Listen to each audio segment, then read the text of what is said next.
There's no consensus on the extension, it seems. What happens next? Does everyone actually believe that Macron is going to continue to push forward with this shorter deadline that he's called for?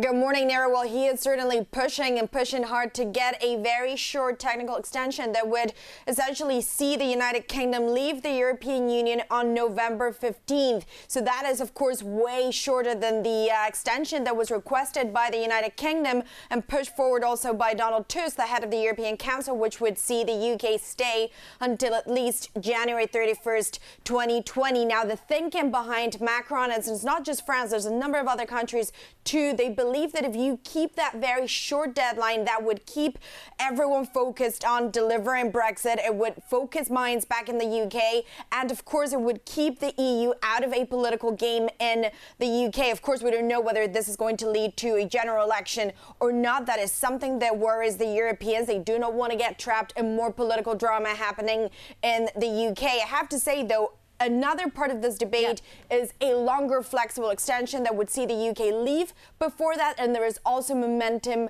when it comes to that. So they agree the UK needs more time. The debate is how much time, and maybe tomorrow we get an answer on this. If not, we'll have to wait until Monday. Yeah, and Maria, in terms of the flex tension and an even longer extension, Bulgarian Prime Minister Boyko Borisov talking about going on like this for another 90 to 100 years. Surely not. That's right. It's never ending, Nara. That's how it feels here.